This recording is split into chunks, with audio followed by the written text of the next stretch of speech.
Alright you guys, this video is going to be the last of the Mexico saga. I'm going to give you my final thoughts on living here in this country. Keeping in mind that the majority of the time I was living in Guadalajara. However, I did have the opportunity to visit different parts of Mexico.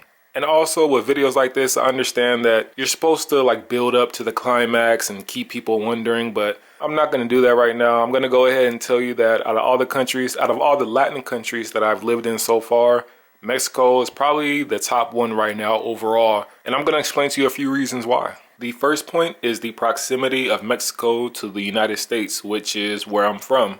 And so I love that I'm not too far from my home country, and that's also something you need to keep in mind if you're watching this and you're trying to figure out possible relocation destinations for multiple reasons. One, business. Maybe you have a company or an organization that you have to check on a couple of times per year. So being halfway across the world may not be feasible. Also, personal reasons. Coming back home to see family and friends. And lastly, which is also part of personal reasons, is healthcare. Now, from what I understand, this country, especially if you're in a major city like Mexico City or Guadalajara, has pretty good healthcare. However, when it comes to more invasive procedures where there's going to be some blood and some slicing, you may feel comfortable back in your home country. In this case, for the majority watching, being close to the US for certain procedures. My next point on the list is that Mexico has many options, and I'm referring to the many different places you can live in. So for example, if you're on your quote-unquote digital nomad journey, you work from online, maybe you're younger and you're looking for a beach town where you can work on the beach while sipping on a margarita or a Corona like Snoop Dogg does in those commercials. You have Puerto Vallarta, Playa del Carmen, Tulum, San Cabo, and just a whole bunch of other places that I'm probably forgetting. If hot and humid isn't your style and you prefer more history and colonial vibes, this country also has many colonial cities, whether it be San Miguel de Allende, Guanajuato, I hope I said that correctly. You have Oaxaca. If you enjoy large modern cities, you have Guadalajara, Monterrey, and also the capital, Mexico City. And lastly, if you're just looking for a place to spend, you have the border town area.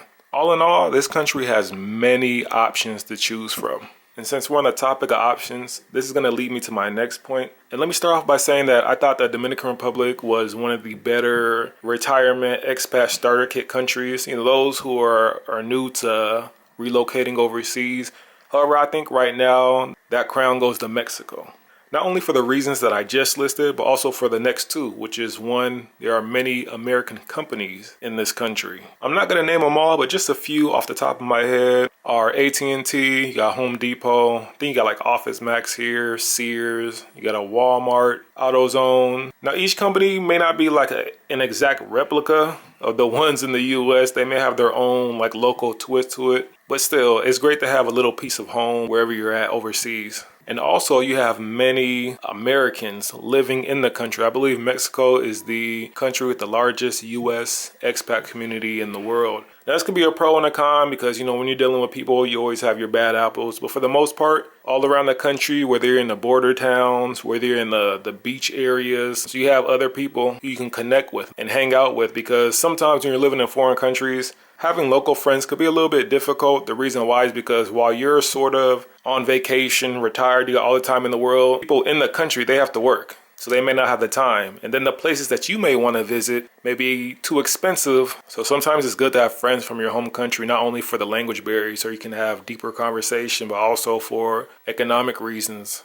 And since we're on the topic of people, I'm going to keep this one going. And my next point will be about the folks down in Mexico. Very friendly, very hospitable. One thing I enjoyed is that I had few problems dealing with people in Mexico. I've lived in other Latin countries, and this is normal. You stay somewhere long enough, you're going to have negative experiences and not so comfortable situations. But apart from the cops sort of giving me a hard time when I was traveling to the state of Sinaloa to Mazatlan, which is sort of expected, apart from that, I didn't have many problems. And last but not least, probably one of the main reasons why many foreigners decide to relocate to another country is the cost of living. Now, Mexico, I think, is great for this because I'm assuming majority of you guys watching are from the US, maybe Canada. My analytics say Australia.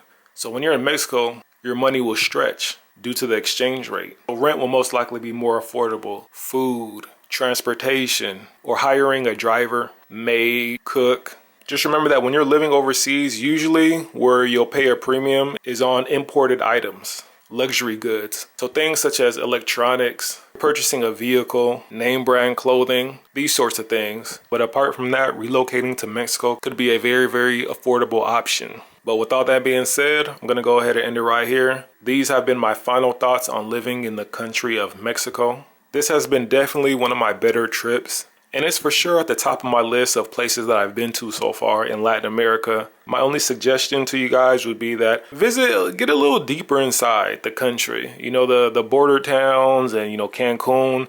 I'm sure those places are amazing, but if you really want to see what Mexico's about, get more into the interior of the country, and I think you'll be pleasantly surprised. But let me go ahead and end it. Hope this video has helped you guys. Hope you found some value in it, and I'll catch you guys at the next one. Deuces.